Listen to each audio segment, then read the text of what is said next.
Hello my dear students, welcome to the class of mathematics by Maninder Singh Sidhu.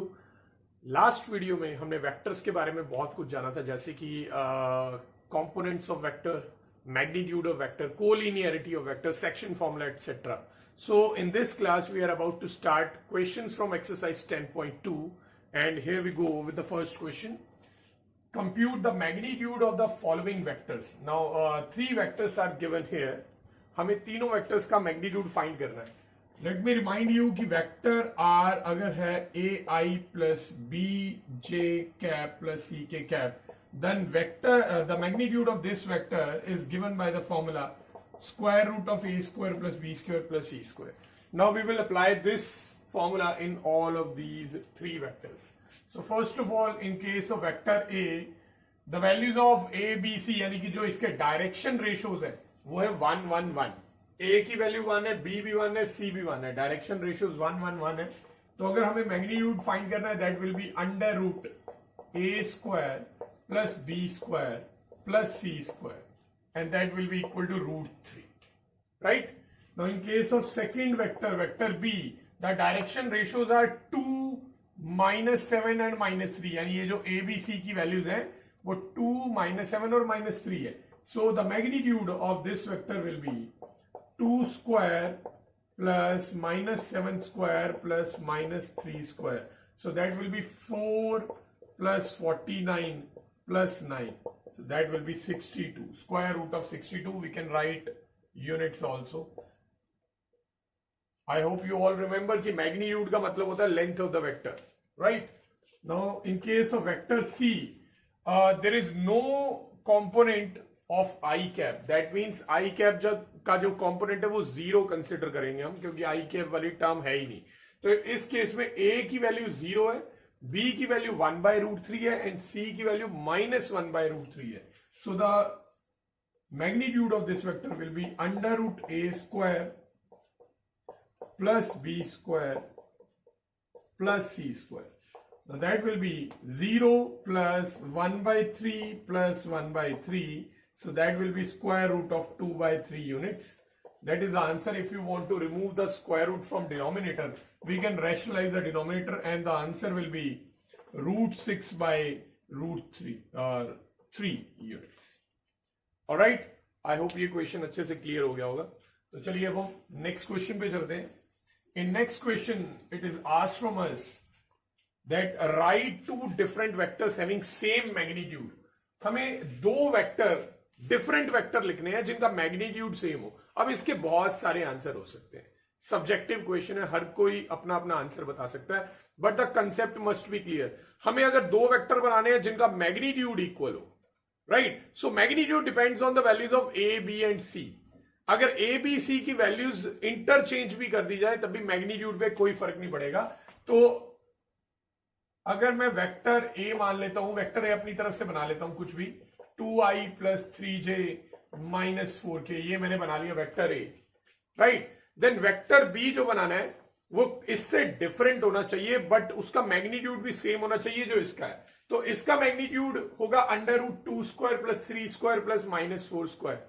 Right? तो अगर मैं ये इनके जो डायरेक्शन रेशियोज है 2, 3, -4, इनको इंटरचेंज कर देता हूं, तो दैट विल बिकम से मैं इसको बना देता हूं 3i cap -4j cap plus 2k cap. Now these two vectors are totally different. Both will be directed to some other direction. ठीक है? दोनों की सेम डायरेक्शन नहीं है. But in case you want to find the magnitude of both the vectors, तो first vector का magnitude आएगा √2 square plus 3 square plus -4 square. So that will be 4 + 9 + 16, √29 units. Right? Now in case of vector B, अगर मैं उसका magnitude निकालता हूं, so that will be again, you can see that कि इसकी भी वैल्यू वही आएगी, 9 + 16, दैट विल बी 25 + 4 √29. तो दोनों वेक्टर्स का जो मैग्नीट्यूड है वो एग्जैक्टली सेम आया. ठीक है? आपको मैग्नीट्यूड निकाल के नहीं दिखाना, आपको सिर्फ दो वेक्टर दिखाने थे, तो यही इसका आंसर है. दो वेक्टर हमने बना के दिखा दिए हैं जिन दोनों आपस में तो डिफरेंट है, बट उनका मैग्नीट्यूड जो है वो बिल्कुल सेम है. Now if we go to question number 3, question number 3 भी सिमिलर है, बट इस बार आपको दो ऐसे डिफरेंट वेक्टर निकालने हैं जिनकी डायरेक्शन सेम हो, मैग्नीट्यूड चाहे डिफरेंट हो। ऑलराइट, अब यहां पे बेटा कॉन्सेप्ट आता है कोलिनियरिटी का। अगर आपको दो वेक्टर बनाने हैं जिनकी डायरेक्शन सेम हो, एक ही तरफ पॉइंट कर रहे हो, तो they have to be parallel होने चाहिए, पर एंटी पैरेलल नहीं होने चाहिए। ये नहीं कि एक उस तरफ जाए और एक इस तरफ जाए, इस केस में हम उनकी डायरेक्शन सेम नहीं बोल सकते, ऑपोजिट डायरेक्शन।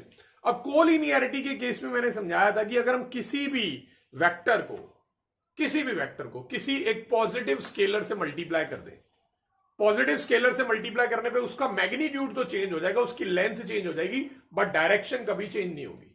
ठीक है, तो मैं अगर वेक्टर बनाना चाहता हूं, एक वेक्टर ए, अगेन मैं अपनी तरफ से कुछ भी बना लूंगा, 2i cap plus 3j cap plus 4k cap, and vector B. अब इसी वेक्टर को किसी नंबर से मल्टीप्लाई कर लो, किसी भी पॉजिटिव नंबर से, पॉजिटिव रियल नंबर, आप चाहे √2 से भी कर सकते हो, आप 1/2 से भी कर सकते हो, 1/10 से भी कर सकते हो, 2 से भी कर सकते हो, 3 से भी कर सकते हो, किसी से भी मल्टीप्लाई कर लो, बट वो पॉजिटिव होना जरूरी है। So I am multiplying it by 2। तो अगर मैं इसको 2 से मल्टीप्लाई करूंगा तो ये बन जाएगा 4i cap plus 6j cap plus 8k cap. Now if you see, दोनों वेक्टर जो है इनके कंपोनेंट जो है वो प्रोपोर्शनल है। जैसे 2/4 अगर आप करते हैं तो 1/2 आता है, आप 3/6 करते हैं वो भी 1/2 आता है, और 4/8 करते हैं तब भी वो 1/2 ही आता है। तो ये दोनों वेक्टर्स डिफरेंट वेक्टर हैं, बट दोनों का जो डायरेक्शन है वो बिल्कुल सेम होगा। अगर इसी क्वेश्चन में आपसे ये बोल दिया जाए कि find two different vectors having opposite direction, opposite का मतलब हुआ एंटी पैरेलल। ठीक है, एंटी पैरेलल कैसे बनेंगे? कोई भी एक वेक्टर लो और उसे किसी नेगेटिव नंबर से मल्टीप्लाई कर दो, किसी भी नेगेटिव रियल नंबर से। नेगेटिव रियल नंबर से मल्टीप्लाई करने पे वो पैरेलल कोलिनियर जरूर रहेंगे, यानी पैरेलल रहेंगे, बट डायरेक्शन ऑपोजिट हो जाएगी। So that will make them antiparallel to each other. तो दोनों की डायरेक्शन अगर आप ऑपोजिट चाहते हैं तो एक वेक्टर की वैल्यू को नेगेटिव वाले किसी भी रियल नंबर से मल्टीप्लाई कर दो, यानी नेगेटिव स्केलर से। और अगर आप सेम डायरेक्शन में वेक्टर चाहते हैं तो किसी भी वेक्टर को किसी पॉजिटिव स्केलर से मल्टीप्लाई कर देंगे। ऑलराइट, सो आई होप ये कॉन्सेप्ट आपको अच्छे से क्लियर हो गया होगा। चलिए let's move to question number 4 now, which is हमें x एंड y की वैल्यू निकालनी है और दो वेक्टर्स हैं वो इक्वल टू ईच अदर दे रखे हैं। अब वो दो वेक्टर क्या है? एक वेक्टर है xi cap plus yj cap ये, और दूसरा वेक्टर हमें दे रखा है 2i cap plus 3j cap. Now it is given to us that these two vectors are equal to each other. तो मैंने इक्वल वेक्टर का कॉन्सेप्ट भी बताया था लास्ट वीडियो में, जिसमें आपको क्लियर करवाया था दो वेक्टर तभी इक्वल होते हैं अगर उनके कंपोनेंट्स एग्जैक्टली सेम हो, और सिर्फ कंपोनेंट नहीं, कॉरस्पॉन्डिंग कंपोनेंट, यानी जो इस साइड पे i का कंपोनेंट है i कैप का, वही इस साइड पे i कैप का होना चाहिए, और जो इस साइड पे j कैप का कंपोनेंट है वही उस साइड j कैप का कंपोनेंट होना चाहिए। So since it is given to us that these two vectors are equal, तो दैट मीन्स इनके कंपोनेंट डेफिनेटली इक्वल रहने वाले हैं। तो मैं अगर कंपेयरिंग बोथ साइड करूंगा, सो वी विल फाइंड कि x की वैल्यू 2 आ जाएगी और y की वैल्यू 3 आ जाएगी। ऑलराइट, तो आप देख सकते हैं काफी सिंपल क्वेश्चन है ये। ऑलराइट, तो अगर आपको फॉर्मूला सारे मालूम है, कंपोनेंट्स, वेक्टर की सारी प्रॉपर्टीज मालूम है, एडिशन, सब्ट्रैक्शन, मैग्नीट्यूड कैसे फाइंड करते हैं, यूनिट वेक्टर क्या होता है, तो आप इस टाइप के सारे क्वेश्चंस आसानी से कर पाएंगे इस एक्सरसाइज में। Now the question number 5 is find the scalar and vector components of the vector with initial point 2 1 initial point है and the terminal point is -5 7। तो initial point से terminal point पे जो जा रहा है वेक्टर, उस वेक्टर का स्केलर कंपोनेंट भी बताना है और वेक्टर कंपोनेंट भी बनाना है। तो बेटा यहां पे हम वेक्टर ज्वाइनिंग 2 पॉइंट्स का कॉन्सेप्ट लगाएंगे। Let this be point A and this be point B. अगर मुझे वेक्टर का इनिशियल पॉइंट ए रखना है और टर्मिनल पॉइंट बी, तो vector is like this from A to B, so we will name it as vector A B. ठीक है, इसको वेक्टर ए बी बोलेंगे। और वेक्टर ए बी कैसे निकलता है? हमेशा फाइनल पॉइंट में से इनिशियल पॉइंट के कोऑर्डिनेट्स माइनस करते हैं और साथ में आई कैप, जे कैप और के कैप का यूज किया जाता है। यहां पे क्योंकि सिर्फ दो ही कोऑर्डिनेट्स दिए हुए हैं, so that means we are talking about a vector in 2 dimensional plane here. तो यहां पे कोई के कैप नहीं है क्योंकि जेड कोऑर्डिनेट यहां पे इन्वॉल्व ही नहीं है। ठीक है, तो ये बन जाएगा x2 माइनस x1 यानी -5 -2, x2 माइनस x1 के साथ आई cap plus y2 minus y1 के साथ जे कैप। ठीक है, तो अब ये बन जाएगा -7 आई कैप प्लस 6 जे कैप। अगर आप लगाना चाहो तो साथ में 0 के कैप लिख सकते हो, there is no harm in that. ठीक है, वो लिखना लिख सकते हो, कोई प्रॉब्लम नहीं होगी। अब ये वेक्टर तो बना लिया। अब हमारे से क्वेश्चन में पूछा गया है, हमारे से पूछा scalar component and vector components of this vector. तो बेटा स्केलर कंपोनेंट क्या होते हैं? स्केलर कंपोनेंट सिर्फ हमें लेंथ बताते हैं कि लेंथ जो है वो किस एक्सिस की डायरेक्शन में कितनी है। ठीक है, तो मैं लिख दूंगा स्केलर कंपोनेंट है -7 और 6। सिर्फ इसको देख के हमें पता चल रहा है कि लेंथ यानी मैग्नीट्यूड किस तरफ कितनी जा रही है। ठीक है, अब अगर मुझे वेक्टर कंपोनेंट बताना है तो मैग्नीट्यूड के साथ साथ डायरेक्शन भी बतानी होगी ना, क्योंकि स्केलर और वेक्टर में यही तो डिफरेंस होता है। स्केलर में सिर्फ मैग्नीट्यूड पता होता है, डायरेक्शन नहीं, जबकि वेक्टर कंपोनेंट में मैग्नीट्यूड एंड डायरेक्शन दोनों पता होगी। ये सिर्फ मैग्नीट्यूड दे रखा है। अगर मैं मैग्नीट्यूड के साथ डायरेक्शन भी बता दूं कि ये जो -7 है ये किस एक्सिस की डायरेक्शन में है, तो वो एक्स एक्सिस की डायरेक्शन में, इसलिए साथ में लगाएंगे आई कैप। तो ये हो गया एक्स एक्सिस की डायरेक्शन में वेक्टर कंपोनेंट, और जो वाई एक्सिस की डायरेक्शन में है वो है 6 जे कैप। 6 का मतलब है कि लेंथ उस साइड पे वाई एक्सिस की डायरेक्शन में 6 है, और जे कैप यही बता रहा है कि ये वाई एक्सिस की डायरेक्शन में। तो जब भी स्केलर कंपोनेंट बताने होंगे तो वो बेसिकली डायरेक्शन रेशोज ही होते हैं, जो ए बी सी आप लेते हैं। यहां पे तो सी कुछ है नहीं, अगर लेना चाहो तो 0 ले सकते हो, कोई प्रॉब्लम नहीं है। तो स्केलर कंपोनेंट में सिर्फ ए बी आएंगे यानी डायरेक्शन रेशोज, और जबकि जब आप वेक्टर कंपोनेंट लिखेंगे तो साथ में डायरेक्शन भी बतानी होगी, तो साथ में आई कैप जे कैप भी आ जाएगा। ठीक है जी, ये क्वेश्चन आई होप ये क्लियर हो गया होगा बहुत अच्छे से। Now question number 6 is find the sum of the vectors. आपको बेटा 3 वेक्टर दिए हुए हैं। Vector A is I cap -2j cap plus के cap, vector B is -2i cap plus 4j cap plus 5k cap, and vector C is i cap -6j cap -7k cap. Alright, हमें इन तीनों vectors का सम निकालना है। तो ये तो बहुत ही सिंपल क्वेश्चन है, हमें इनका सम निकालना है। ठीक है, तो क्या होगा इनका सम? ऐड कर देंगे, कंपोनेंट ऑफ आई ऐड हो जाएंगे। ये देखिए आई और ये वाला भी आई कैप मिलके हो जाएगा 2i कैप, और उसमें से -2i कैप हो जाएगा, तो ये बनके 0i कैप बनेगा। आप चाहो तो आई कैप वाली टर्म ही हटा भी सकते हो। ठीक है, and in case of J cap ये देखिए -2 एंड -6 ये बन जाएगा -8, -8 plus 4 will be -4 J cap, और यहां इन दिस केस k और 5k मिलके 6k बनेगा ना। 6k कैप में से -7k कैप होगा, तो ये -1k कैप आ जाएगा बेसिकली। तो ये इन तीनों वेक्टर्स का सम है। आप एक और काम कर सकते हो, इस वेक्टर को नेम भी कर सकते हो, जो कि जनरली हमें कर ही देना चाहिए। ठीक है, तो हमने वेक्टर डी जो है वो मान लिया इन तीनों का जो सम है, तो ये इसका आंसर आ रहा है। ठीक है जी, सिंपल क्वेश्चन था। नाउ क्वेश्चन नंबर 7, हमें एक वेक्टर गिवन है, vector A which is I cap plus J cap plus 2k cap. तो हमें इसी वेक्टर की डायरेक्शन में एक यूनिट वेक्टर निकालना है। ठीक है, पहली बात तो सेम डायरेक्शन में वेक्टर कैसे बनाते हैं वो आपको पता होना चाहिए। कैसे बनाते हैं? किसी भी पॉजिटिव स्केलर से मल्टीप्लाई करके। ठीक है ना, कोई भी पॉजिटिव रियल नंबर हो सकता है, उससे आप मल्टीप्लाई करके एक सेम डायरेक्शन वाला वेक्टर बना सकते हो। अब हमें कोई भी सेम डायरेक्शन का वेक्टर नहीं चाहिए, हमें यूनिट वेक्टर चाहिए। अब यूनिट वेक्टर क्या होता है? जिसका मैग्नीट्यूड 1 हो। ठीक है ना, जिसका मैग्नीट्यूड 1 हो उसे हम यूनिट वेक्टर बोलते हैं। अब यूनिट वेक्टर को आपको याद होगा कि ये कैप बना के डिनोट किया जाता है, और इसका फॉर्मूला होता है vector A upon magnitude of vector ए। ऐसा क्यों? ये फॉर्मूला क्यों बना है बेटा? अगर किसी वेक्टर का मैग्नीट्यूड 10 है, राइट, किसी वेक्टर का मैग्नीट्यूड है 10 यूनिट्स, तो उसका मैग्नीट्यूड 1 बनाने के लिए क्या करोगे?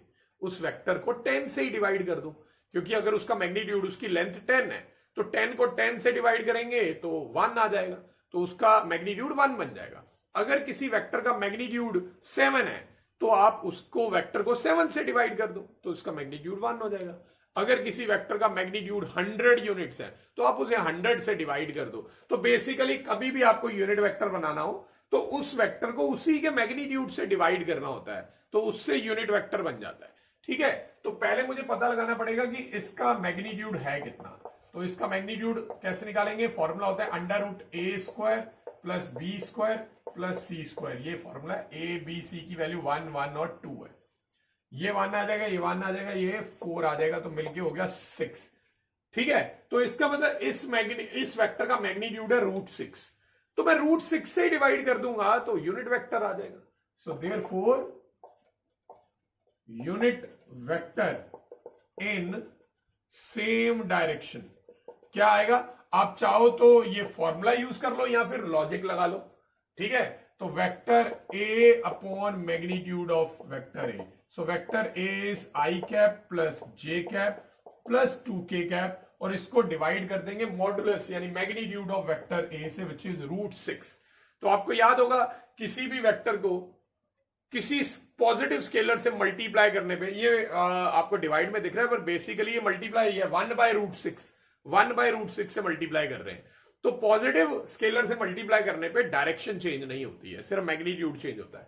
तो ऐसा करने पे इसका मैग्नीट्यूड तो 1 बन जाएगा, वो आप चेक भी कर सकते हो कि मैग्नीट्यूड 1 बना है या नहीं बना है। ठीक है, बट डायरेक्शन डेफिनेटली सेम रहेगी, क्योंकि स्केलर से मल्टीप्लाई करने पे, पॉजिटिव स्केलर से मल्टीप्लाई करने पे डायरेक्शन कभी चेंज नहीं होती है। ठीक है, तो इस तरह से हम हमेशा आगे से यूनिट वेक्टर निकाला करेंगे। जिसका भी यूनिट वेक्टर बनाना है उस वेक्टर को उसी के ही मैग्नीट्यूड से डिवाइड कर देना। तो चलिए, तो ये हो गया क्वेश्चन नंबर 7। नेक्स्ट इज हमें एक यूनिट वेक्टर निकालना है। ठीक है, जिस वेक्टर का नाम है वेक्टर पी क्यू, और हमें पॉइंट दे रखा है कि जो P है, P के कोऑर्डिनेट्स हैं 1 2 3, और जो Q पॉइंट है उसके कोऑर्डिनेट्स हैं 4 5 6। तो हमें वेक्टर निकालना है PQ, यानी P से Q की तरफ जाता हुआ वेक्टर, और फिर इसका यूनिट वेक्टर बनाना है। तो पहले तो मैं वेक्टर PQ बना लेता हूं। ठीक है, देखिए vector PQ, now this is question number 8। This is question number 8। Vector PQ बनाने के लिए हमें फाइनल पॉइंट जो है, टर्मिनल पॉइंट Q है और इनिशियल पॉइंट P है। हमेशा फाइनल माइनस इनिशियल करना होता है ना, तो पॉइंट्स को माइनस करेंगे x2 माइनस x1 के साथ i कैप, फिर y2 माइनस y1 के साथ j cap, and then z2 minus z1 के साथ आ जाएगा k cap. Now this will be 3i cap, 3j cap, 3k cap. तो ये आ गया वेक्टर PQ। ठीक है, अब हमें वेक्टर PQ के अलोंग यूनिट वेक्टर निकालना है। यूनिट वेक्टर यानी जिसका मैग्नीट्यूड 1 होगा। ठीक है ना, तो हम क्या करेंगे, पहले तो इसका मैग्नीट्यूड पता लगाते हैं है कितना। तो इसका मैग्नीट्यूड आ जाएगा √a² plus b² plus c², so that will B 9 9 9 27, और 27 अगर हम सॉल्व करें तो ये 3√3 आता है। ठीक है, तो अब अगर हमें निकालना है यूनिट वेक्टर अलोंग PQ, तो उसके लिए मुझे वेक्टर PQ को उसी के मैग्नीट्यूड से डिवाइड करना पड़ेगा। तो वेक्टर PQ क्या है? यह है 3i cap plus 3j cap plus 3k cap. इसको इसी के मैग्नीट्यूड यानी 3√3 से डिवाइड करेंगे, और 3√3 को अगर मैं तीनों के नीचे अलग अलग लिख देता हूं तो आप देख सकते हो ऊपर से पहले आप 3 कॉमन निकाल के ये कट भी कर सकते हो। सो √3 बचेगा basically 1/√3 i cap, 1/√3 j cap और 1/√3 k कैप। तो इस तरह से हमने दो पॉइंट्स को ज्वाइन करने वाला जो वेक्टर था पहले वो निकाला, और फिर उसी के मैग्नीट्यूड से जब हमने डिवाइड किया तो उससे यूनिट वेक्टर निकल गया, joining 2 points in the same direction. तो बेसिकली 1/3√3 से मल्टीप्लाई कर दिया था, वो स्केलर था। तो उससे वेक्टर की डायरेक्शन चेंज नहीं होगी, सिर्फ मैग्नीट्यूड चेंज होगा उसका। चलिए going to next question, ninth question में हमें वेक्टर दे रखा है, vector A which is 2i cap minus J cap plus 2k cap, and हमें एक वेक्टर बी दे रखा है which is minus I cap plus J cap और माइनस के cap, and we need to find a unit vector in the direction of A plus B. हमें vector A plus B की direction में जाने वाला यूनिट वेक्टर निकालना है। ठीक है, तो पहले वेक्टर ए प्लस बी तो निकाल ले। तो ए प्लस बी निकालना है तो बेसिकली दोनों को ऐड करना है। 2i में माइनस आई ऐड होगा तो आई कैप बन जाएगा, माइनस जे में प्लस जे ऐड होगा तो ये बेसिकली जीरो बन गया, जीरो जे कैप। आप चाहो तो इसको टर्म को हटा भी सकते हो, ठीक है, मत लिखो, सीधा के वाली टर्म पे आ जाएंगे। 2k कैप माइनस के cap that will B 1k cap. तो ये हो गया दोनों वेक्टर्स का सम। इसको आप लेट कर सकते हो, कुछ नेम दे सकते हो इसको, तो मैं लेट वेक्टर सी इसको नाम दे रहा हूं। ठीक है, अब हमें ये a प्लस बी तो हमने निकाल लिया है, दोनों वेक्टर्स का सम आ चुका है। अब इन दोनों की ये दोनों का जो सम वाला वेक्टर आया है, यानी वेक्टर सी जिसे मैंने नाम दिया है, हमें वेक्टर सी की डायरेक्शन में यूनिट वेक्टर निकालना है। तो अगेन यूनिट वेक्टर का फॉर्मूला हम जानते हैं, उसके लिए किसी भी वेक्टर को उसी के मैग्नीट्यूड से डिवाइड करना है। तो इसका मैग्नीट्यूड क्या आएगा, इसका मैग्नीट्यूड, इसमें डायरेक्शन रेशियो है 1 0 1, तो that will be 1 square plus 0 square plus 1 square, तो 1 plus 0 plus 1 that will be 2। तो ये √2 जो है ये आ जाएगा magnitude of vector C. Alright, so now हमें निकालना है unit vector along sum of the vector, और सम ऑफ द वेक्टर को हमने वेक्टर सी का नाम दिया हुआ है। ठीक है, तो अब ये कैसे निकलेगा, आप चाहो तो इसे सी कैप भी लिख सकते हो। ठीक है, वेक्टर सी के अलोंग जो यूनिट वेक्टर है उसे आप सी कैप लिख सकते हो। So that will be vector C upon magnitude of vector C. Vector C is I cap plus 0 J cap plus के कैप। इसको डिवाइड कर देंगे √2 से। अब √2 को आप तीनों के नीचे डिवाइड में लिख सकते हो, यहां पे 1 है तो ये 1 बाय √2 आई कैप। 0 को √2 से डिवाइड करेंगे तो वो 0 ही रहेगा, देन 1 को √2 से डिवाइड कर देंगे तो ये हमारे पास यूनिट वेक्टर आ गया अलोंग वेक्टर सी। और वेक्टर सी कौन है, सम ऑफ द टू वेक्टर्स, उसको हमने सी वेक्टर सी का नेम दिया था। ठीक है जी, so this was question number 9। Now question number 10 is find a vector in the direction of 5i cap minus j cap plus 2k cap। इसकी डायरेक्शन में एक वेक्टर निकालना है और उस वेक्टर का मैग्नीट्यूड 8 होना चाहिए। ठीक है, तो यानी कि मैग्नीट्यूड रिक्वायर्ड जो है वो 8 है और इसी की डायरेक्शन में होना जरूरी है। पहले तो हम एक काम करेंगे, इस वेक्टर को कोई नेम दे देते हैं। ठीक है, so let this be vector A. ठीक है, तो बेटा सबसे पहले हम एक काम करेंगे, इसका मैग्नीट्यूड पता लगाते हैं कितना।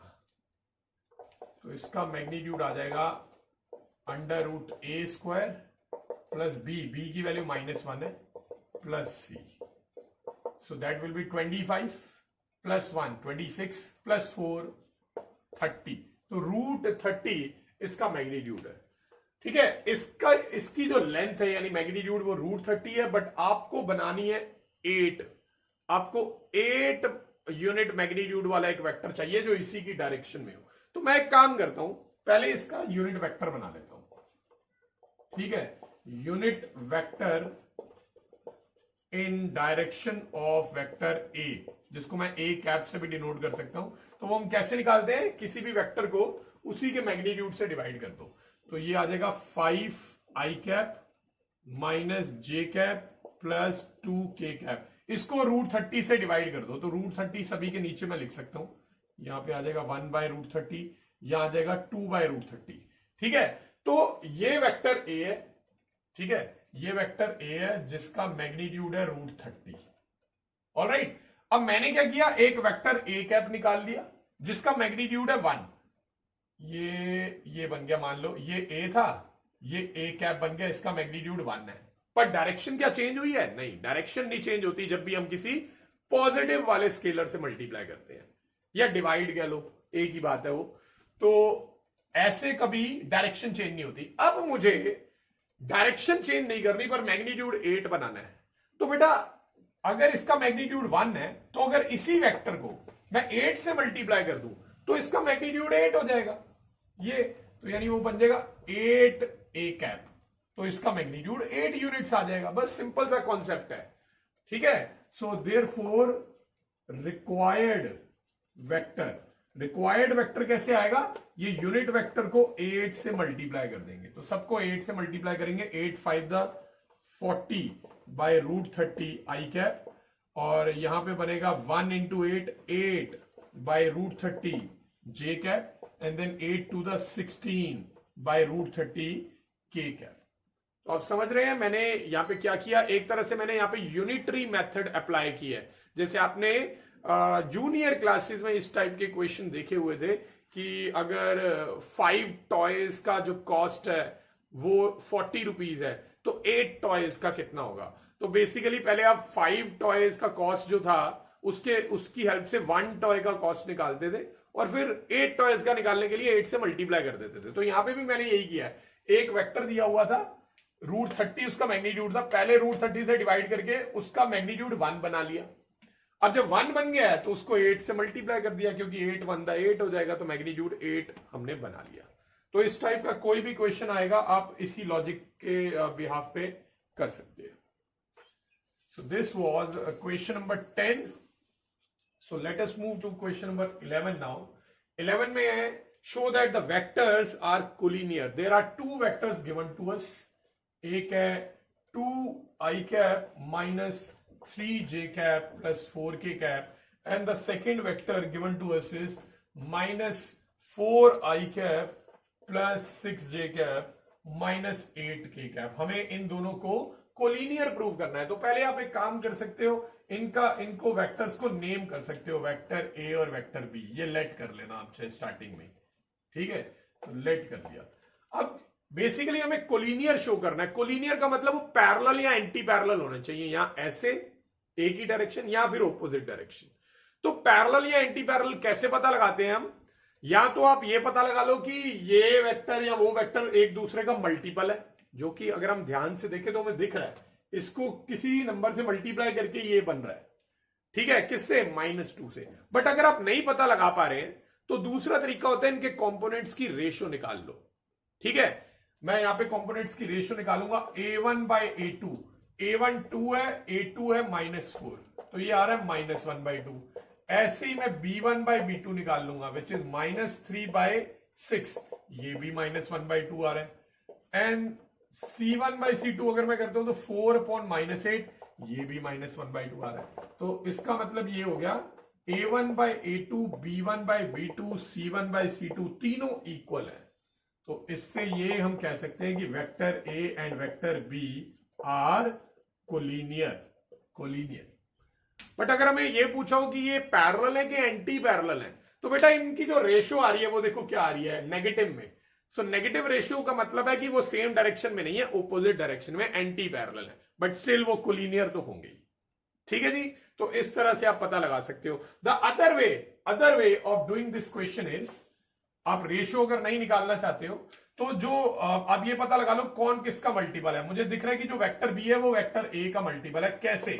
अगर मैं यहां से -2 कॉमन निकाल लूं, -2, so that will be 2 I cap -3 j cap plus 4 k cap. सो ऐसा करने पे ये इसके इक्वल आ गया, देख रहे हो आप। तो ये बन गया vector B is equal to -2 into vector A. तो आपको मैंने बताया था कि अगर कोई भी एक वेक्टर दूसरे वेक्टर का मल्टीपल है, साथ में मतलब कोई स्केलर लग जाए, तो इसका मतलब होता है ये दोनों वेक्टर कोलिनियर है। अब अगर लैम्डा की वैल्यू नेगेटिव हो तो इसका मतलब होता है एंटी पैरेलल है, और अगर लैम्डा की वैल्यू पॉजिटिव हो तो इसका मतलब होता है ये दोनों पैरेलल ही है, सेम डायरेक्शन में पॉइंट कर रहे हैं। तो इससे भी पता चल जाएगा, since it is of the form vector b is equal to lambda vector a, so this implies vector a and vector b are collinear। तो ये दोनों वेज, ये सेकंड वे है और फर्स्ट वे है रेशो फाइंड करके, दोनों में से कोई भी वे आप यूज कर सकते हो, इससे वेक्टर्स को कोलिनियर प्रूव किया जा सकता है। Now moving to question number 12। Question number 12 में हमें एक वेक्टर गिवन है which is I cap plus 2j cap plus 3k cap, और हमें इस वेक्टर के डायरेक्शन कोसाइंस निकालने हैं। बेटा डायरेक्शन कोसाइन आपको याद होगा, वो होते थे एल, एम और एन, और इनका फॉर्मूला होता था कॉस एल्फा, कॉस बीटा और कॉस गामा। तीनों में कॉस का यूज हो रहा है, इसलिए इनका नाम है डायरेक्शन कोसाइंस, राइट। बट ये फॉर्मूले आप तभी यूज कर सकते हो अगर हमें वेक्टर, जो गिवन वेक्टर है, उसका एक्स एक्सिस, वाई एक्सिस और जेड एक्सिस के साथ बनने वाले एंगल्स पता हो। एक्स एक्सिस के साथ बनने वाले एंगल को हम अल्फा से डिनोट करते हैं, वाई एक्सिस वाले के साथ जो बनता है उसे बीटा से, और जेड एक्सिस के साथ वाले को गामा से। तो अगर हमें ये तीनों एंगल्स गिवन हो, अल्फा बीटा गामा, तो आप डायरेक्शन कोसाइन निकाल सकते हो। बट अगर ये एंगल नहीं गिवन है तो बेटा डायरेक्शन कोसाइंस का एक और फॉर्मूला भी होता है। एल का फॉर्मूला होता है a upon under root A square plus B square plus C square. M का फॉर्मूला होता है बी अपॉन अंडर रूट ए square plus B square plus सी स्क्वायर, और एन का फॉर्मूला होता है सी अपॉन अंडर रूट ए square plus B square plus सी square. ठीक है, यहां पे ए बी सी की वैल्यूज 1 है, 1 है, बी 2 है और सी 3 है। आप चाहो तो इस वेक्टर को कोई नेम कर सकते हो, वेक्टर डी या कोई भी और वेक्टर जो भी आप देना चाहो, वेक्टर ए भी लिख सकते हो। ठीक है, और अगर मैं यहां से मैग्नीट्यूड निकाल लूं, जो कि मुझे नीचे यहां पे जरूरत है, या फिर डायरेक्ट फॉर्मूला में भी पुट कर सकते हो, a upon under root A square plus B square plus C square, so that will be 1 upon 1 plus 4 plus 9, so that will be root 14। ठीक है, तो रूट 14 आ गया, और ये b की वैल्यू 2 है, नीचे तो यही आएगा, तो ये भी रूट 14 बनेगा, और c की वैल्यू 3 है, तो 3 के नीचे भी रूट 14 आ जाएगा। तो ये जो आपने अभी अभी फाइंड किए हैं, ये बेसिकली डायरेक्शन कोसाइंस निकाल लिए। अब मैं आपको एक और चीज यहां पे बताना चाहता हूं। जब भी आपको कोई गिवन वेक्टर दिया होता है, कोई भी गिवन वेक्टर, जैसे ये गिवन वेक्टर था i cap plus 2j cap plus 3k cap, तो जो आई जे के जो कंपोनेंट होते हैं उनको हम बोलते हैं डायरेक्शन रेशोस, जो कि 1, 2 और 3 है, राइट। अगर मैं इसका यूनिट वेक्टर बना लूं, जैसे पहले मैग्नीट्यूड निकाला, मैग्नीट्यूड जो है वो रूट 14 आएगा, आप कर सकते हो, यही तो है, रूट अंडर रूट ए square plus B square plus सी स्क्वायर। और फिर मैं अगर आपको यूनिट वेक्टर बना के दिखा दूं इसका, वेक्टर डी का, that will be vector d upon modulus of vector d. तो वेक्टर डी है i cap plus 2j cap plus 3k cap, इसको मैग्नीट्यूड ऑफ डी यानी रूट 14 से डिवाइड कर दे, तो ये आ जाएगा 1 upon root 14, 2 upon root 14, 3 upon root 14। तो अब आप अगर ध्यान से देखें तो आई कैप, जे कैप और के कैप के जो कंपोनेंट्स हैं वो एक्चुअल में डायरेक्शन कोसाइंस बन गए। तो आपको क्या समझ आया इससे? कोई भी नॉर्मल वेक्टर जब दिया होता है तो आई कैप, जे कैप और के कैप के साथ जो कंपोनेंट लगे होते हैं वो एक्चुअल में डायरेक्शन रेशोज होते हैं। बट अगर हम उसी वेक्टर को यूनिट वेक्टर बना देते हैं तो अब ये जो कंपोनेंट्स आते हैं ये बन जाते हैं डायरेक्शन कोसाइंस, ये डायरेक्शन कोसाइंस बन जाते हैं। और आप वैसे इनको डायरेक्शन रेशियोज से भी बुला सकते हो। ठीक है, अगर आप इनको डायरेक्शन रेशियोज का नाम दोगे, इनको एबीसी मान के चलोगे, तो फिर जब आप डायरेक्शन कोसाइन निकालोगे इसी फॉर्मूला से, तो आप देखोगे डायरेक्शन कोसाइन फिर से यही बन जाएंगे। ठीक है, तो अगर आपने डायरेक्शन कोसाइंस को डायरेक्शन रेशियो मान भी लिया है तब भी कोई फर्क नहीं पड़ेगा। जब आप उससे डायरेक्शन कोसाइन निकालने की कोशिश करेंगे तो यू विल रियलाइज के वापस वही वैल्यूज आ जाएंगी, यानी कि ये वैल्यूज जो है वो डायरेक्शन कोसाइन ही थी। ठीक है, आई होप ये समझ आ गया होगा। एक और चीज यहां पे आपको बताना चाहूंगा कि ये जो डायरेक्शन कोसाइंस होते हैं, इन तीनों के स्क्वायर का जो सम होता है वो हमेशा 1 होता है। ये फॉर्मूला आपको याद होना चाहिए। ठीक है, हमेशा इन तीनों के स्क्वायर का सम 1 होता है। आप करके देख सकते हो। अगर हम इसका स्क्वायर करें तो ये बनेगा 1/14, इसका स्क्वायर करें ये बनेगा 4/14, इसका स्क्वायर करें ये बनेगा 9/14। अगर आप एलसीएम ले लेते हैं तो नीचे तो आ जाएगा 14, ऊपर 1 + 4 5, 5 + 9 14, तो 14/14 1 आ रहा है। ठीक है, तो ये प्रॉपर्टी होती है डायरेक्शन कोसाइंस की कि उनके स्क्वायर का सम हमेशा इक्वल टू 1।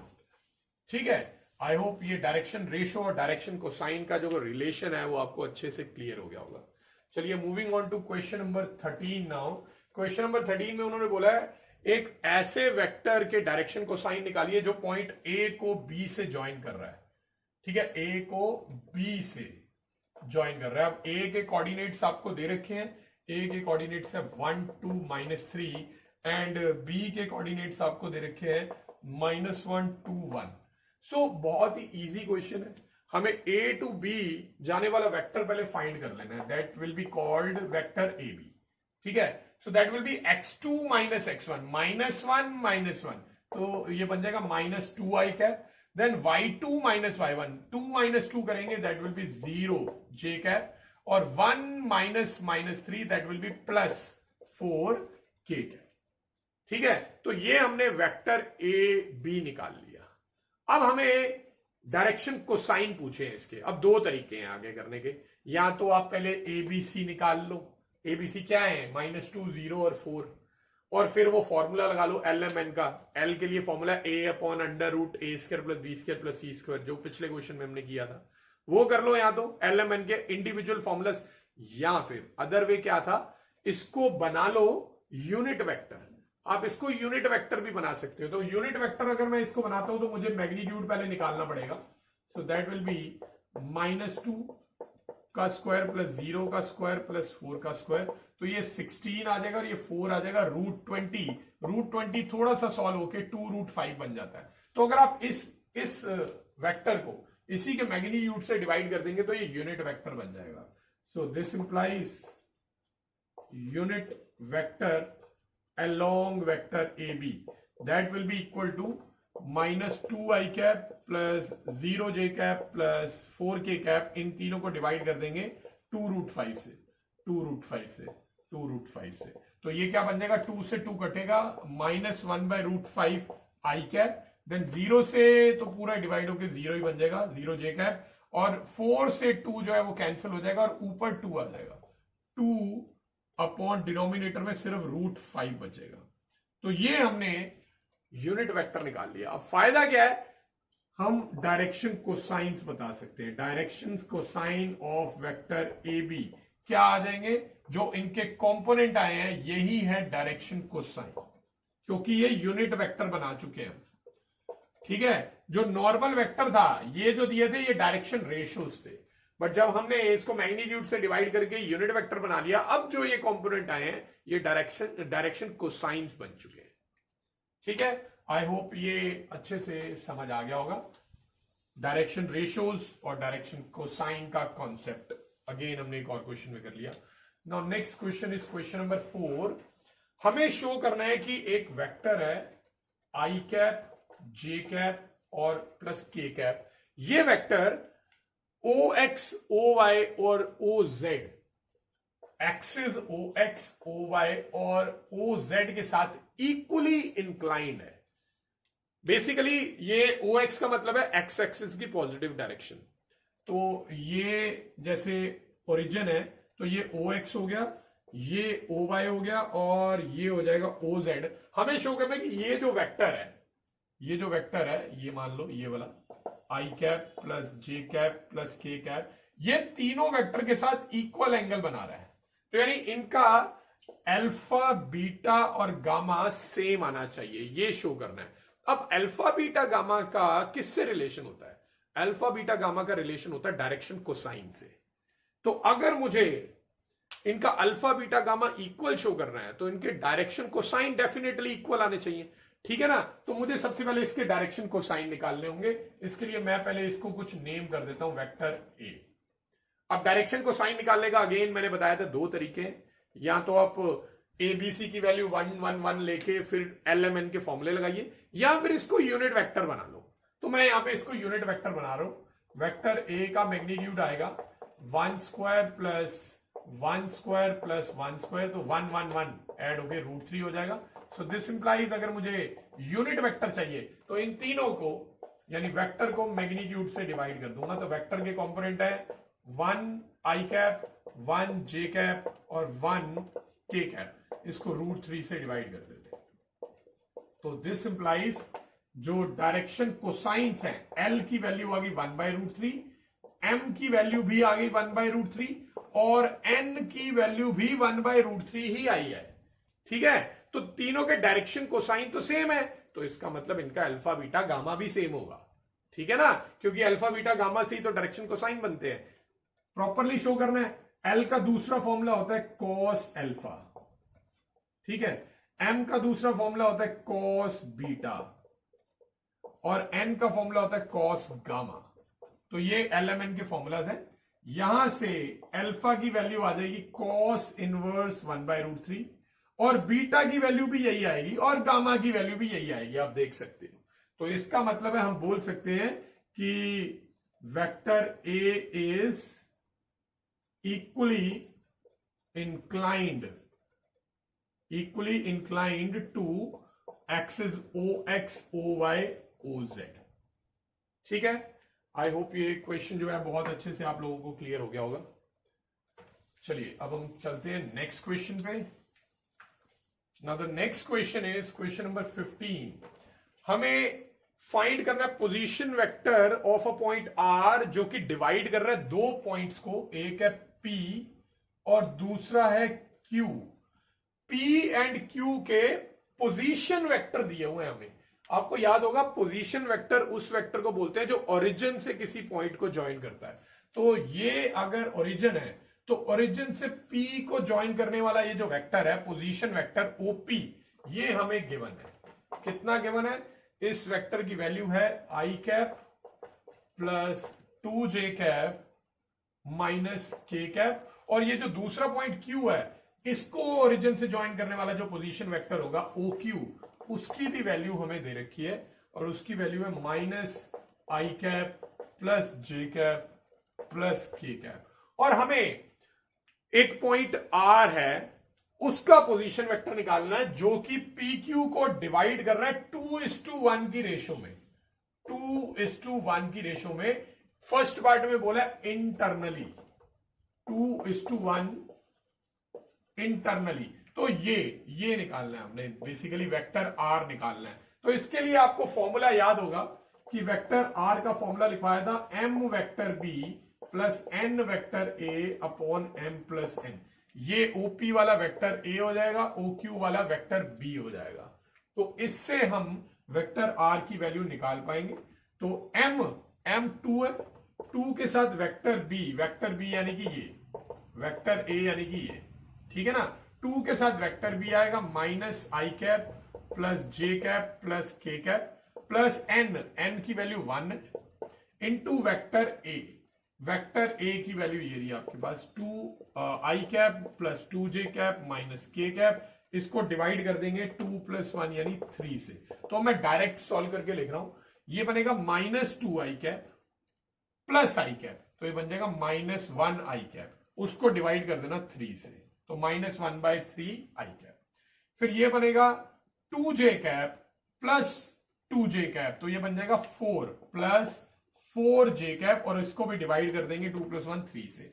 और लास्ट है 2k cap minus k cap, that will B 1k cap positive में, उसको भी डिवाइड बाय 3 कर देंगे। तो फर्स्ट पार्ट में तो यही बोला है आपसे कि जो पॉइंट R है इंटरनली डिवाइड कर रहा है उसकी पोजीशन वेक्टर निकालो, और सेकंड में बोला है 2:1 एक्सटर्नली। तो बेटा एक्सटर्नली में थोड़ा सा फिगर का फर्क होगा, बेसिकली Q यहां पे आ जाएगा और R यहां पे चला जाएगा, क्योंकि R बाहर होगा ना एक्सटर्नली। ये अब वेक्टर B बन जाएगा और ये वेक्टर R बन जाएगा, ठीक है। और रेशो 2:1 है तो ये 2 बनेगा, ये 1 बनेगा। तो आप अगर फिगर सही नहीं भी बना पाए तो कोई फर्क नहीं पड़ेगा, आपको फॉर्मूला याद होना चाहिए।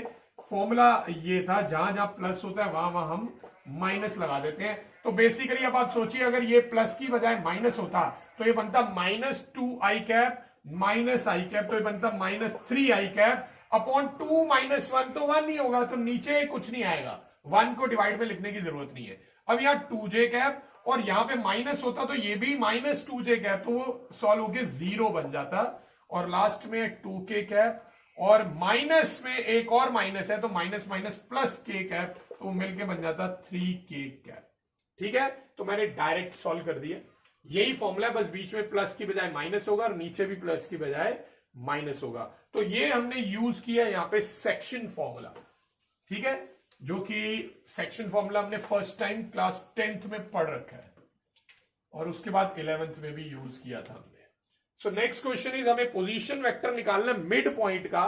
किसके मिड पॉइंट का? एक उस वेक्टर के मिड पॉइंट का जो P और Q को ज्वाइन कर रहा है। P और Q को ज्वाइन कर रहा है। अब P और Q के कोऑर्डिनेट्स आपको दे रखे हैं।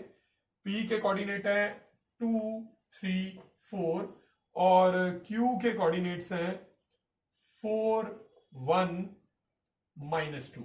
तो पी क्यू का जो मिड पॉइंट होगा, पॉइंट आर मान लो, आपको इस पॉइंट आर का पोजीशन वेक्टर निकालना है, ये निकालना है वेक्टर ओ आर। ठीक है, तो इसका ये फॉर्मूला, मिड पॉइंट फॉर्मूला आपने पहले से पढ़ रखा है। Position vector of mid point, उसका फॉर्मूला होता है vector A plus vector B upon 2। ये मिड पॉइंट वाला फॉर्मूला है। वेक्टर ए होगा ये वाला, ये वेक्टर ए होगा और ये वेक्टर बी होगा और हमें ये वेक्टर आर निकालना है बेसिकली। तो वेक्टर ए का मतलब है वेक्टर ओपी। वो कैसे बनेगा? ओरिजिन के कोऑर्डिनेट्स तो 0, 0, 0 ही होते हैं, तो आपको माइनस करके दिखाने की जरूरत नहीं होती पोजीशन वेक्टर में। स्ट्रेट अवे जो कोऑर्डिनेट्स हो उनके साथ आई कैप, जे कैप और के कैप आप लगा सकते हो। तो वेक्टर ए बन जाएगा 2 आई कैप प्लस 3 जे कैप प्लस 4 के कैप, और वेक्टर बी यानी कि वेक्टर ओ क्यू वो बन जाएगा 4 आई कैप, 4, 1 और -2 है, plus 1 J cap -2 K cap. So basically this is vector OP, position vector of point P. This is vector O Q. तो मैं इन दोनों को ऐड कर दूंगा, तो ये 2i प्लस 4i मिलके बन जाएगा 6i कैप, 3i और j मिलके बन जाएगा 4j कैप, और 4 -2 करके बन जाएगा 2k कैप, और डिवाइड में 2 आना है, तो 2 से जब हम इसे डिवाइड करेंगे ये बनेगा 3i cap plus 2j cap plus k cap. तो इस तरह से हमने position vector of mid point find कर लिया है। ठीक है, तो सेक्शन फॉर्मूला हमने यहाँ पे अप्लाई कर दिया एक क्वेश्चन में, और अब मिड पॉइंट फॉर्मूला भी हमने यूज कर लिया है। So moving on to question number 17 now. आपको शो करना है कि 3 पॉइंट्स हैं एबीसी जिनके पोजीशन वेक्टर्स हमें गिवन है। वेक्टर ए पॉइंट का पोजीशन वेक्टर ओ ए होता है, उसको उन्होंने वेक्टर ए से डिनोट किया हुआ है, और इसकी वैल्यू है 3i cap -4j cap -4k cap, और जो दूसरा पॉइंट बी है उसका पोजीशन वेक्टर होगा वेक्टर ओ बी, उसे इन्होंने वेक्टर बी से डिनोट किया है क्वेश्चन में। तो वेक्टर बी की वैल्यू है 2i cap -j cap plus k cap, और तीसरा पॉइंट सी, उसका पोजीशन वेक्टर बन जाएगा ओसी, जिसे इन्होंने वेक्टर सी से डिनोट किया हुआ है, और इसकी वैल्यू है i cap -3j cap -5k cap. अब आपको शो करना है कि ये जो तीनों पॉइंट है ए बी सी, ये एक राइट एंगल ट्राइंगल बना रहे हैं। सो बेसिकली आपके पास एक पॉइंट ए है, एक पॉइंट बी है, एक पॉइंट सी है। ये अगर ओरिजिन है तो आपको शो करना है कि ये वाला वेक्टर, ये वाला वेक्टर और ये वाला वेक्टर जब ये मिल जाएंगे तो ये एक राइट एंगल ट्राइंगल बनेगा। तो राइट एंगल ट्राइंगल बनाने के लिए या राइट एंगल ट्राइंगल प्रूव करने के लिए हमें पाइथागोरस थ्योरम का यूज करना पड़ता है। तो उसके लिए मुझे तीनों साइड्स के वेक्टर, यहां कह लो तीनों साइड्स की लेंथ चाहिए होगी। तो उसके लिए पहले मैं तीनों साइड्स के वेक्टर फाइंड करूंगा। तो एक एक करके मैं वेक्टर ए बी पहले फाइंड करता हूं। अब अगर मैंने इसको नाम दिया वेक्टर ए बी, नाम मैं ए बी भी लिख सकता हूं, बी ए भी लिख सकता हूं।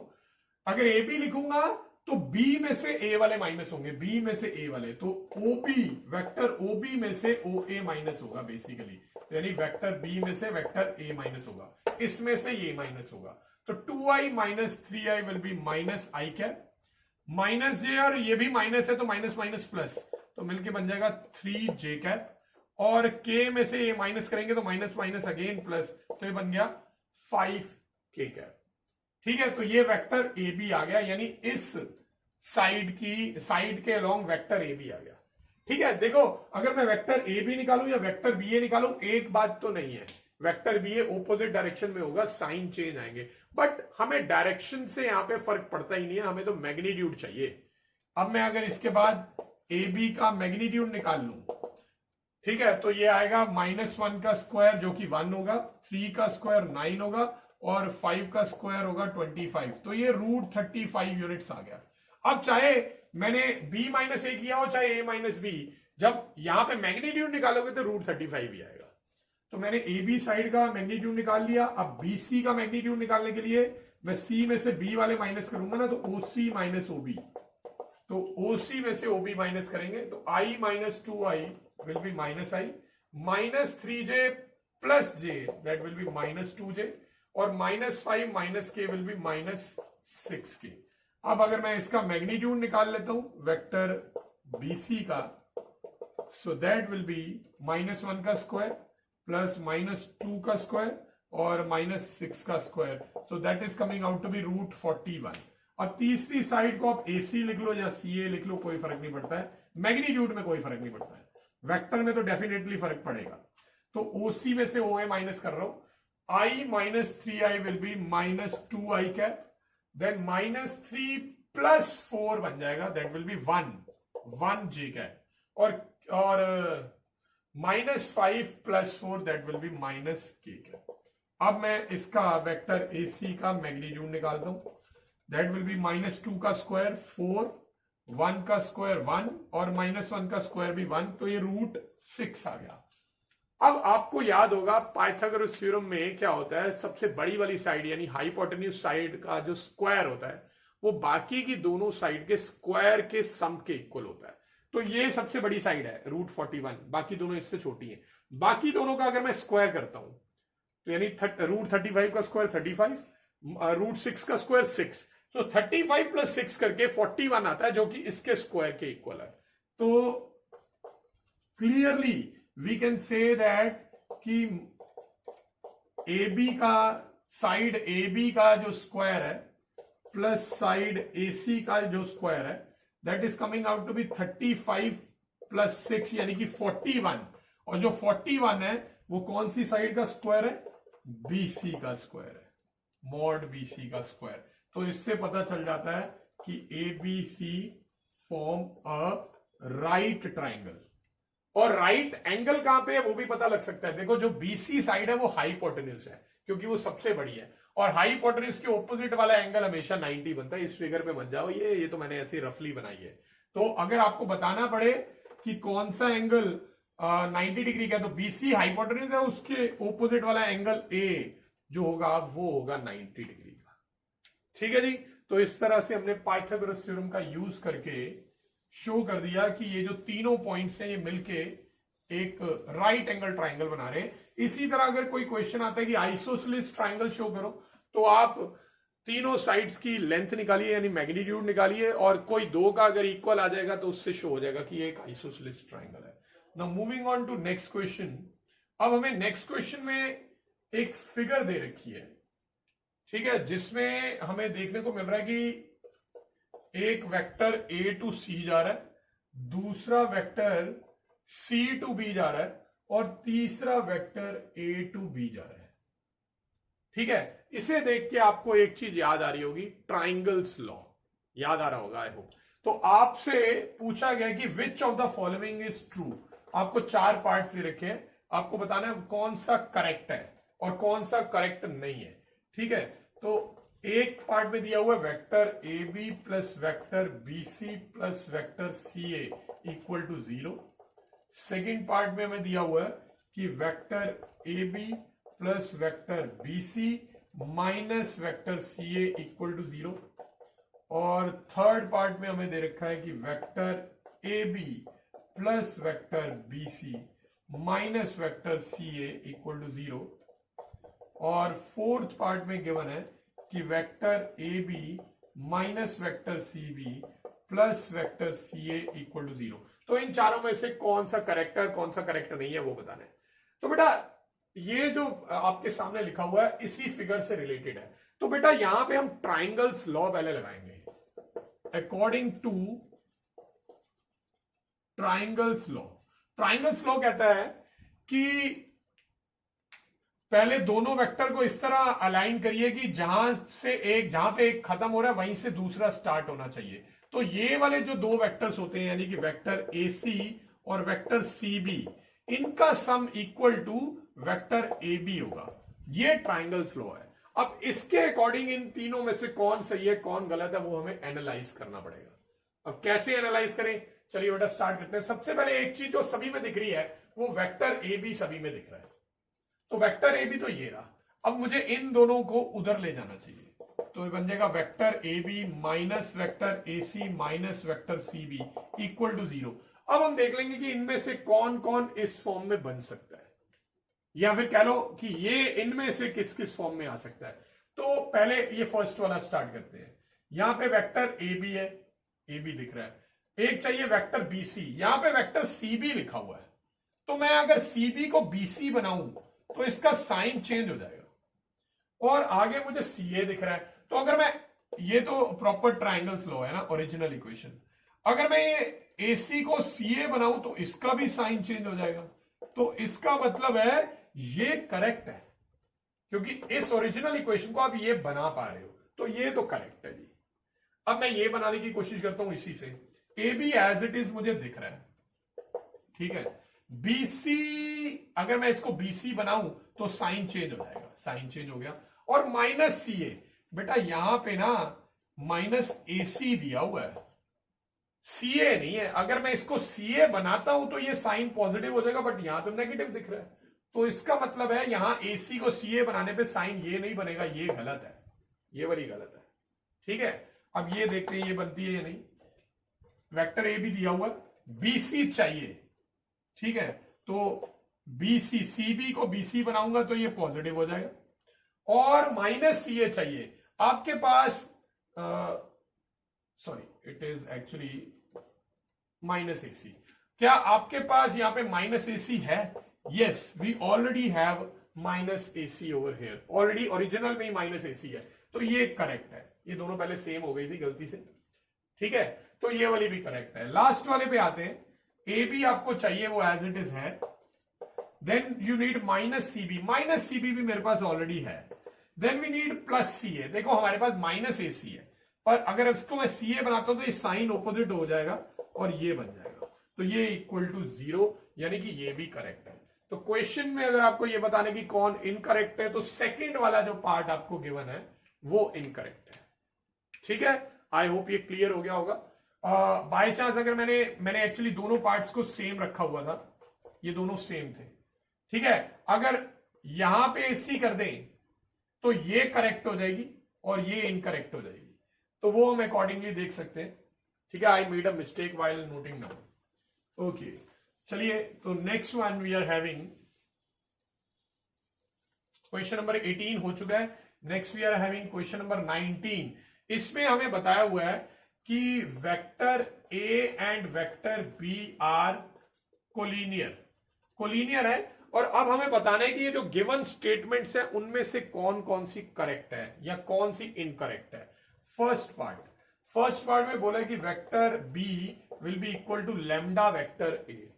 बेटा ये कंडीशन हम पहले भी पढ़ चुके हैं। जब भी एक वेक्टर दूसरे का मल्टीपल होता है तो इसका मतलब हुआ है कि दोनों वेक्टर कोलिनियर है, यानी पैरेलल भी हो सकते हैं, एंटी पैरेलल भी हो सकते हैं। अगर ये लैम्डा की वैल्यू पॉजिटिव हुई तो ए और बी दोनों सेम डायरेक्शन में पॉइंट करेंगे, और अगर लैम्डा की वैल्यू नेगेटिव हुई तो दोनों ऑपोजिट डायरेक्शन में पॉइंट करेंगे, but in any case collinear तो होंगे। तो इसका मतलब ये वाली स्टेटमेंट बिल्कुल सही है। नेक्स्ट स्टेटमेंट पे हम आते हैं।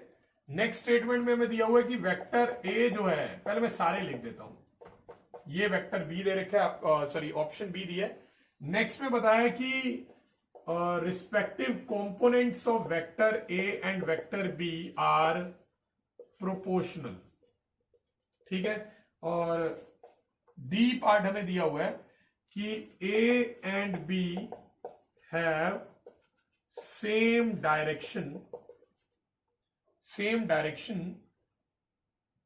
बट डिफरेंट मैग्नीट्यूड्स, ठीक है जी। देखिए अगर वेक्टर ए और बी कोलिनियर है तो इसका मतलब होता है कि या तो वो सेम डायरेक्शन में पॉइंट कर रहे हैं या फिर ऑपोजिट डायरेक्शन में पैरेलल जरूर है। तो क्या हम ये बोल सकते हैं कि वेक्टर ए या तो वेक्टर बी के इक्वल है, या फिर वेक्टर ए जो है वो नेगेटिव वो वेक्टर बी है? क्या ये बोल सकते हैं? बेटा इसे बोलने का मतलब होगा कि ये दोनों, इसे बोलने का मतलब होगा दोनों वेक्टर इक्वल है। तो बेटा जब भी दो वेक्टर कोलिनियर दिए होते हैं तो क्या दोनों वेक्टर इक्वल होते हैं? ये तो जरूरी नहीं है, क्योंकि इक्वल होने के लिए तो उनका मैग्नीट्यूड सेम होना जरूरी है। तो यहां पे मैग्नीट्यूड इसके अकॉर्डिंग तो यही दिख रहा है कि मैग्नीट्यूड सेम है, या तो डायरेक्शन सेम है या ऑपोजिट है। तो ये वाली स्टेटमेंट जो है पार्शियली इनकरेक्ट है, क्योंकि मैग्नीट्यूड सेम नहीं पता चलता अगर दो वेक्टर हमें कोलिनियर दे रखे हो। ठीक है, नेक्स्ट सी पार्ट में बोला ए और बी के जो कंपोनेंट है वो प्रोपोर्शनल होंगे। ये तो बिल्कुल करेक्ट है। कोलिनियरिटी की सेकंड कंडीशन ही यही होती है, यहां तो आप ये लगा लो या फिर उनकी रेशियो फाइंड कर लो, A1/A2, B1/B2 और C1/C2 इक्वल आने चाहिए। तो प्रोपोर्शनल डेफिनेटली होंगे अगर ए और बी दोनों कोलिनियर है। तो लास्ट में बोला है कि ए और बी की डायरेक्शन तो सेम है बट मैग्नीट्यूड डिफरेंट होगा। अब बेटे ये देखिए, अगर ए और बी कोलिनियर है तो उनकी डायरेक्शन सेम हो सकती है और मैग्नीट्यूड इक्वल हो ये तो जरूरी नहीं है। ठीक है ना, ठीक है ना, बट उन्होंने बोला कि डिफरेंट मैग्नीट्यूड होगा। वही मतलब कि वो बिल्कुल सही बोल रहे हैं कि same direction but different magnitude. तो ये करेक्ट आपको दे रखा है। ठीक है, ये स्टेटमेंट भी पार्शियली थोड़ी सी इनकरेक्ट बन जाती है। क्यों? क्योंकि जब भी हमें दिया हुआ है ए और बी कोलिनियर है तो इसका मतलब जरूरी नहीं होता कि डायरेक्शन सेम हो, डायरेक्शन ओपोजिट भी हो सकती है। उस केस में ये वाली स्टेटमेंट पार्शियली इनकरेक्ट है। तो इसको पूरा अगर करेक्ट बनाना हो, आई थिंक ये बुक में ही थोड़ा सा इनकरेक्ट दिया हो, इसको करेक्ट बनाना हो तो यहां पे सेम डायरेक्शन की बजाय आपको लिखना चाहिए था यहां कि ये दोनों पैरेलल है बट डिफरेंट मैग्नीट्यूड, तब ये स्टेटमेंट बिल्कुल सही हो जाएगी। अदरवाइज ये भी पार्शियली इनकरेक्ट है, ये भी पार्शियली इनकरेक्ट है। ठीक है, आई होप ये सारे कंसेप्ट आपके क्लियर हो गए होंगे। तो ये हमने आज इस वीडियो में एक्सरसाइज 10.2 के सारे क्वेश्चंस हमने कंप्लीट किए। ठीक है, नेक्स्ट वीडियो में मैं आपको सिखाऊंगा कि हम किस तरह से दो वेक्टर्स को मल्टीप्लाई कर सकते हैं। तब तक keep practicing and thanks for watching.